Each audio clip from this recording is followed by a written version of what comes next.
Bonjour et bienvenue sur ce nouveau numéro de En direct des Jeux. Nous sommes actuellement à la place Saint-François, au bar éphémère Le Symph. Et il me semble que Benji accueille Caroline Ulrich.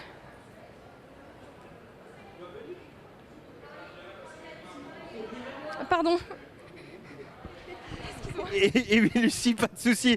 Bonjour à tous, on est ici au Symph et on a la chance ce soir de recevoir une double médaillée olympique, à savoir Caroline Ulrich. Bonjour Caroline. Bonjour. Comment ça va?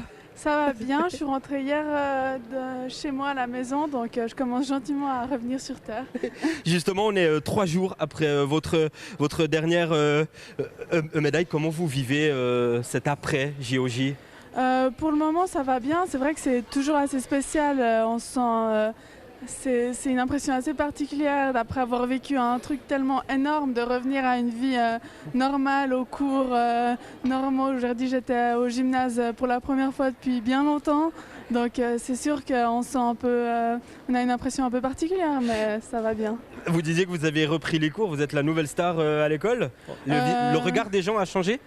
Ouais, un petit peu, surtout des gens que je connais pas plutôt, mais ouais, c'est vrai que les gens, ils ont tendance à plus me reconnaître dans les couloirs que comme si j'étais une personne standard, mais voilà. Vous avez eu des mots particuliers de la part de profs, de la directrice, directeur de l'école? Oui, il y a beaucoup de profs qui m'ont félicité. Bon, j'ai pas vu beaucoup de monde aujourd'hui, mais je pense que ça va venir aussi la semaine prochaine. Merci Caroline, vous restez à nos côtés durant toute l'émission. Mais pour le moment, on file à la Vaudoise Arena où débutent les compétitions de hockey sur glace. Nicolas, tu es sur place. Nico, quelle est l'ambiance à la Vaudoise Arena?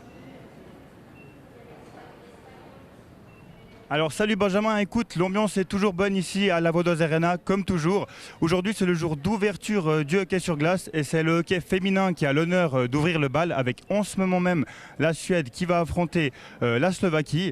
Quant à moi, je me trouve avec Antoine Desclous, ancien joueur de Gauthieron et du LHC. Antoine, bonjour, j'espère que vous allez bien. J'imagine que vous devez être fier qu'aujourd'hui ces Jeux Olympiques se déroulent à Malais, en même temps avec les bonds que vous avez posés avec votre entreprise. Oui, alors déjà, je suis fier qu'il y ait des Jeux Olympiques de la jeunesse en Suisse, de plusieurs en Suisse romande. Et puis, avec tous les travaux qui ont été entrepris à Malais, où on a respectivement posé les bandes sur les patinoires, c'est vraiment une marque de confiance et on est assez fiers d'avoir fait cette réalisation. Vous qui avez eu une expérience à haut niveau, comment on se sent en tant que joueur à l'approche d'une compétition d'une telle envergure ? Alors oui, il faut se remettre dans les conditions des adolescents. Hein. Là, les joueurs ont 16 ans.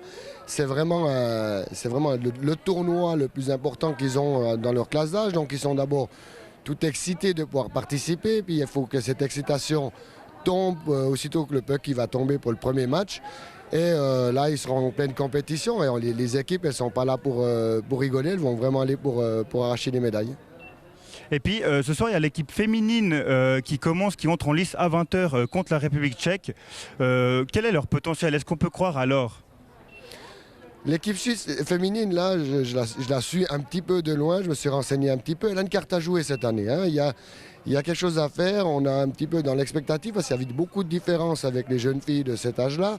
Il y a des bonnes patineuses, il y a des grands gabarits, il y a des plus petits, mais tout le monde pense à dire que l'équipe suisse féminine a un mot à dire dans le classement final. Et puis concernant l'équipe masculine, vous en pensez quoi très rapidement? Plus compliqué dans nos U16, il y a beaucoup de potentiel individuel. Ils sont pas encore, on va dire qu'ils n'ont pas tous les réflexes à jouer ensemble. Ils seront prêts l'année prochaine hein, s'ils sont en train de monter des équipes pour faire les 17, les 18. Et c'est compliqué à cet âge-là de se voir pas forcément beaucoup et de trouver l'amalgame et les lignes qui vont ensemble. Mais potentiellement, chaque joueur est bon. C'est aux entraîneurs de trouver la formule magique pour qu'ils soient bons ensemble sur la glace quand ils jouent. En tout cas, Antoine, je vous remercie. On espère avoir du spectacle ici à la Vaudoise Arena. Benjamin, je vais te repasser la parole. Moi, je vais aller me mettre au chaud. Merci Nicolas, on te retrouve dans un court instant. Caroline, notre collègue est en duplex de la Vaudoise Arena. Vous avez eu le temps, vous, d'aller voir d'autres compétitions? Vous avez prévu ça? Non, alors on n'a pas eu le temps. C'est vrai qu'on était toujours, on a eu plein de choses à faire avec les longs trajets. Il y a eu 3 jours de compétition.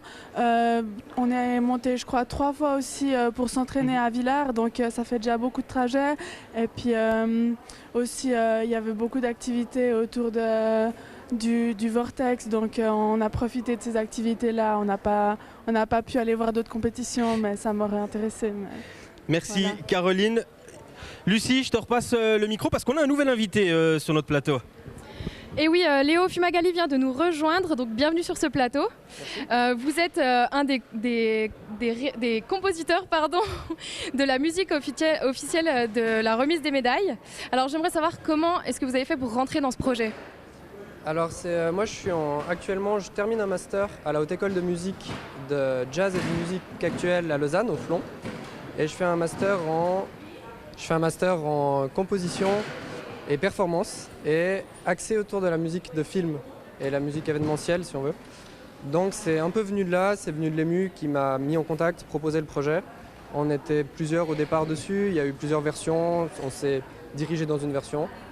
Et voilà, c'est chouette, c'est aussi l'occasion d'écrire pour orchestre symphonique, de mélanger de la production, des synthés, des samples. Et voilà, c'était chouette. Et comment ça se passe en gros pour réaliser un tel projet? Alors au début, on a écouté toutes les autres musiques qui ont été faites.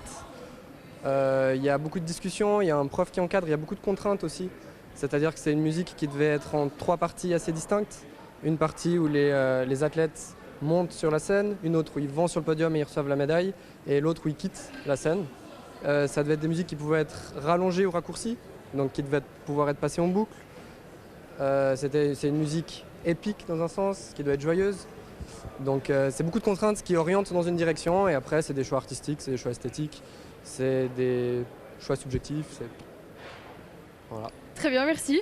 Léo, restez avec nous.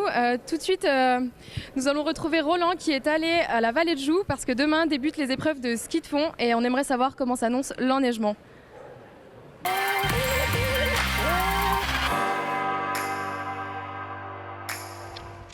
C'est un vrai ouf de soulagement pour les organisateurs du ski de fond à la Vallée de Joux. Les pâturages sont toujours aussi verts, mais avec le travail acharné de ces dernières semaines, la piste accueille sans problème les premiers entraînements. L'hiver dernier, de la neige a été fabriquée. Cette neige a été recouverte de bâches, elle a passé l'été. Et là, au mois de décembre, quand il y a une période de froid, à la mi-décembre, la neige qu'on a pu conserver a été récupérée et mise sur la piste déjà pour faire un fond. Après, il y a eu quelques chutes de neige au mois de décembre. Il y a aussi eu de la pluie, bien entendu. Et la troisième chose, c'est la neige qui a été récupérée sur des parkings. La piste est bonne et les supporters devraient vivre de belles émotions. D'autant qu'à la Vallée, on testera samedi une toute nouvelle discipline avec des bosses et des sauts plus ou moins maîtrisés, le ski cross. Le ski cross, c'est une discipline que tout le monde connaît, dont le ski alpin. Le ski cross ou ski de fond, c'est un petit peu la même chose, sauf qu'il y a des montées, il y a des descentes, il y a des sauts, il y a des petits slaloms, il y a la redéfense ski sur un ski, il y a des petites bosses. C'est vraiment une discipline qui se veut ludique, qui se veut spectaculaire aussi. C'est pas une discipline olympique, mais comme on est dans les Jeux olympiques de la jeunesse, on peut se permettre d'avoir des disciplines un petit peu plus spectaculaires. On l'a vu aussi à Lausanne, à la Vaudoise Arena, avec le hockey 3 contre 3. Et fort de l'expérience du début des JOJ, les organisateurs ont déjà renforcé les structures d'accueil pour ce week-end, car c'est bien la foule des grands jours qui est attendue tout le long du parcours. Alors Léo, j'aimerais savoir quelles ont été vos inspirations. Alors c'est aller dans plein de directions différentes, je pense. Autant la musique de film, la musique de blockbuster, la musique un peu plus spéciale aussi, un peu plus électronique, que les groupes de pop électro-electronica d'aujourd'hui. Comme la scène électro aujourd'hui, comme Sonlux par exemple, à Los Angeles, ça a été une grosse influence. Comme le français Woodkid, qui a aussi bossé avec Sonlux, comme Rhône en France actuellement, qui fait aussi de la musique pour orchestre symphonique. Ces choses-là, en fait, l'orchestre symphonique, ça a été une contrainte assez grosse et assez intéressante à prendre en compte. Et du coup, ça s'est vachement orienté dans cette direction aussi au niveau des références et des inspirations. Évidemment. Et là maintenant, vous êtes satisfait du résultat? Ouais, c'est cool, ouais. J'ai pu rajouter beaucoup de synthé aussi, donc j'étais très content de ça, par-dessus l'orchestre symphonique, donc ouais. Est-ce que vous aviez le trac de présenter votre projet au grand public? C'est toujours un peu la curiosité, ouais, de savoir comment les gens vont réagir, comment ça va être perçu. Ouais, grave. Après, je suis en tournée depuis le 1er janvier. Donc je suis arrivé à Lausanne il y a 2 heures. Donc j'ai pas pu la voir en direct, mais j'ai reçu des petits films et c'est très émouvant de la part de la famille qui dit « Ah, c'est cool d'avoir ta musique et tout », donc c'est cool. Ouais. Grave. En tout cas, Léo, merci beaucoup d'être venu quelques instants avec nous. Et puis encore bravo pour cette réalisation et pour cette musique. Merci infiniment. Merci beaucoup. Caroline, vous avez participé justement à la séance des médailles sur la musique de Léo. Ça fait quel effet quand on entend cette musique, quand on voit la délégation arriver devant vous, les spectateurs, les médailles? Alors, c'est pas à la cérémonie des médailles que je m'en suis plus rendu compte. C'est plutôt quand on l'a beaucoup entendu à côté et puis on a plusieurs fois fait la choré dessus. Donc, c'est vrai que c'était vraiment sympa d'avoir une musique vraiment des JO où on connaissait tous la choré et donc on dansait tous là-dessus. Donc, ça a mis vraiment un aspect sympa dans ces JOJ. On a parlé de la compétition, de vos médailles, mais expliquez-nous, ça se passe comment une semaine d'entraînement dans la peau de Caroline Ulrich? Alors une semaine d'entraînement, ça dépend vraiment de quelle semaine c'est, mais généralement c'est tous les jours après les cours, on va courir ou bien on va faire des séries, du gainage. On essaie toujours de faire quelque chose, un entraînement dans la journée. Et puis après les week-ends, dès qu'on peut, on va sur les skis. Donc généralement c'est soit en Valais, soit du côté des Pacos. Ou bien ça dépend vraiment. Mais ouais, on essaie d'être le plus sur les skis possible. Et puis ouais, le week-end, le matin, on va skier, on va faire des montagnes et puis on se repose l'après-midi. Alors, en parlant d'entraînement et de performance, Olivier et Quentin se sont rendus au Vortex pour tester l'espace Health for Performance.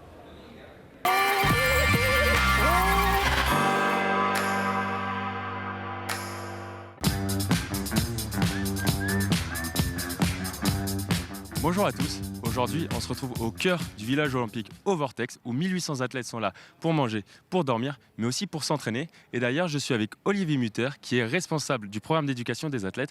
Bonjour Olivier, quel est votre rôle finalement dans ces JOJ ? Bonjour, donc mon rôle c'est de coordonner pour Lausanne 2020 avec le CIO, mais aussi avec beaucoup d'institutions partenaires comme l'UNIL, le PFL, le CHUV qui sont très impliqués pour proposer des ateliers d'éducation aux médias, pour proposer des ateliers autour de la performance et de l'entraînement. Et donc c'est de proposer des activités éducatives qui servent aux athlètes et au développement de leur carrière. Alors nous avons un espace qui s'appelle Health for Performance qui est aussi disponible à Malais pour le grand public où les athlètes peuvent venir se tester, avoir des feedbacks sur leurs forces, leurs faiblesses, sur les éléments qu'ils doivent développer en matière d'entraînement. Hop là, c'est parti. Bon, normalement c'est sur un pied, mais on commence avec deux pour être sûr, ok ? Alors il faut faire droite-gauche au début pour se lancer. Ok, je suis lancé, je bouge pas. Allez, ça y est, je suis parti, je suis sur la piste. Je bouge pas, c'est pas mal, j'ai du vert, ok. Là je vais devoir sauter, hop ! On saute, yes, c'est pas mal. Ok, je suis bien, je suis sur la piste, je dois pas bouger. Ok, allez, j'essaye sur un pied. Ouh là là, sur un pied c'est un peu compliqué. Ouah, pas mal. Allez, yes ! Alors, résultat. Wow, total 81%. C'est pas mal, hein, pour une première fois. Sympa ce petit jeu.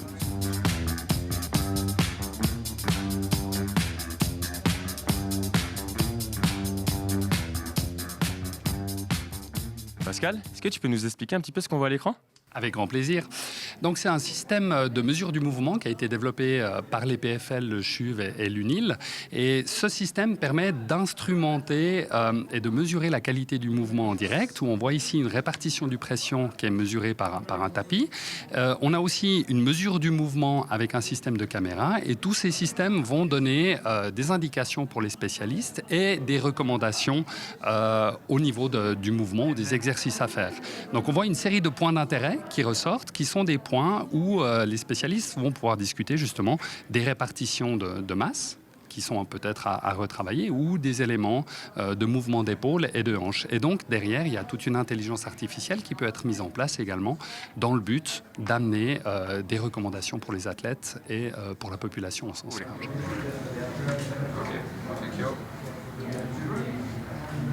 Vous l'aurez donc compris, au Vortex, les athlètes n'y vont pas que pour dormir ou pour manger, mais aussi pour étudier leur performance sportive. Je suis toujours sous la tente sur la place Saint-François et je suis allée rencontrer un des chanteurs, qui joue ce soir à 17h30 du groupe French Kiss. Donc tu t'appelles François Monteverde, pardon. Oui, salut. Alors j'aimerais savoir ce que ça te fait de participer à l'événement des JOJ.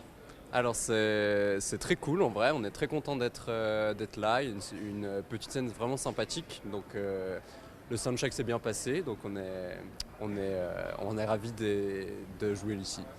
Est-ce que tu penses qu'il y a un rapport entre les artistes et les chanteurs avant de monter sur scène? Est-ce qu'il y a un stress similaire? Comment vous vous préparez? Ouais, alors j'imagine qu'il y a un peu un truc similaire, un petit stress qui monte comme ça. Moi personnellement j'aime bien faire de la méditation avant de monter sur scène pour bien avoir les idées claires et tout ça, et puis après c'est parti. Merci. J'aimerais bien savoir de ton côté, Benji, si Caroline elle écoute de la musique. Oui, Caroline, est-ce que vous écoutez de la musique pendant l'entraînement? Vous entraînez en musique? Pendant l'entraînement à l'extérieur, c'est très rare. J'aime bien justement m'entraîner dans la nature, et puis c'est vrai que dans ces moments-là, je profite la plupart du temps du silence, de la beauté de l'endroit. Donc en nature, pas forcément, mais ça m'arrive quand même quand c'est des entraînements d'intensité dure pour me motiver, ou bien aussi à l'intérieur quand c'est du gainage ou comme ça m'arrive.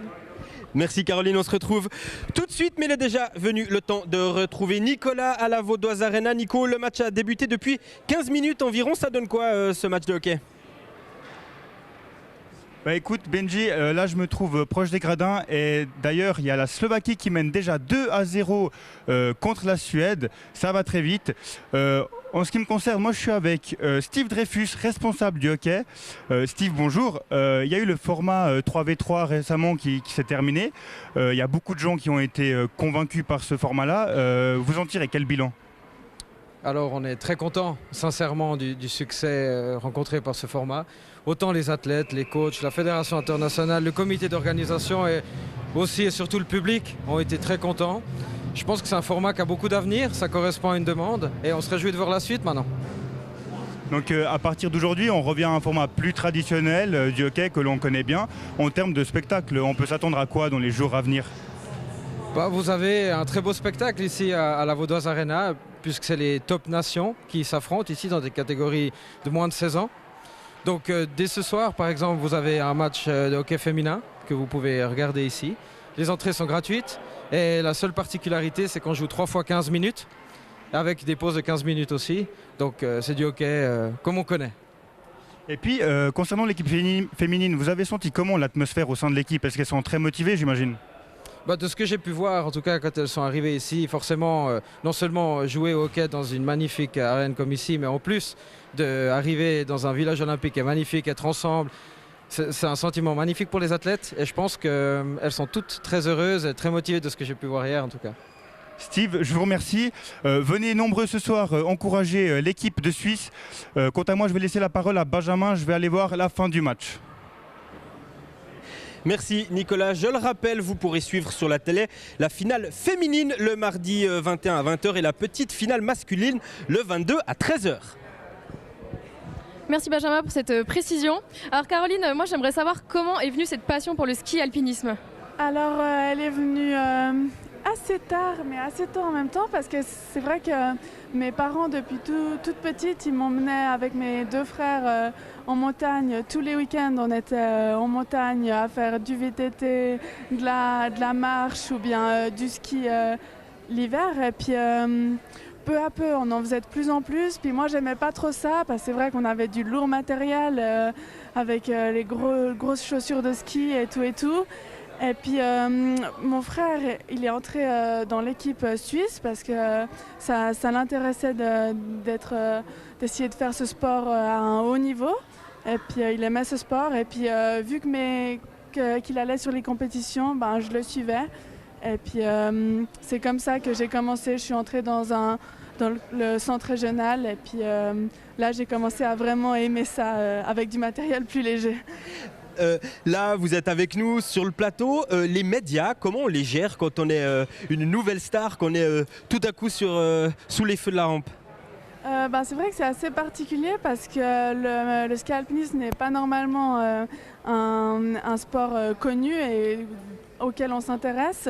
Et puis en plus, moi, je suis une personne assez introvertie. J'aime pas trop parler en public, mais c'est vrai qu'on s'habitue assez vite. Et puis avec ces Jeux Olympiques de la jeunesse, c'est juste génial de pouvoir faire découvrir notre sport. Donc on en profite. En tout cas, Caroline, vous en êtes très bien sortie. Merci beaucoup d'être venue sur notre plateau et belle suite de carrière. Merci infiniment. Quentin Loup s'intéresse à la gastronomie durant Lausanne en jeu.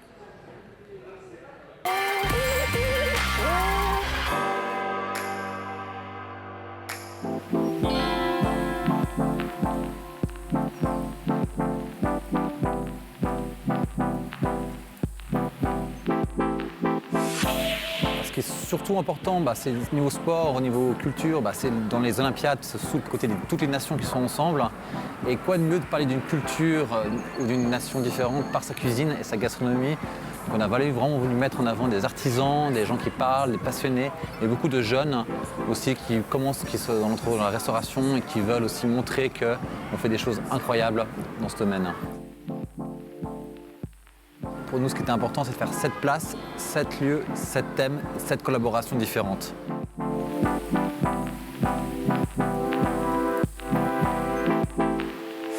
La place centrale, pour nous, c'était important de remettre les vignerons au centre de la ville. La place de l'Europe, là, par contre, c'est vraiment le côté international des Jeux Olympiques qu'on a recherché. On a travaillé avec 7 différents restaurateurs qui nous présentent une cuisine très diverse.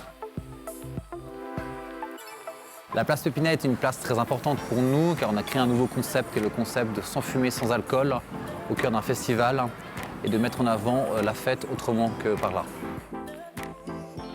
Mon coup de cœur, c'est vraiment la maison des sites parce qu'on a reçu à faire un restaurant bistronomique éphémère au centre de la ville de Lausanne, place Saint-François. Ce qui est hyper important, c'est qu'on a un côté festif, vraiment festival, culture, sport, c'est super chouette, à Place de l'Europe. Et c'est la fête un peu tous les soirs. Et puis c'est les jours, au final, c'est une fête, donc c'est ça qui est chouette.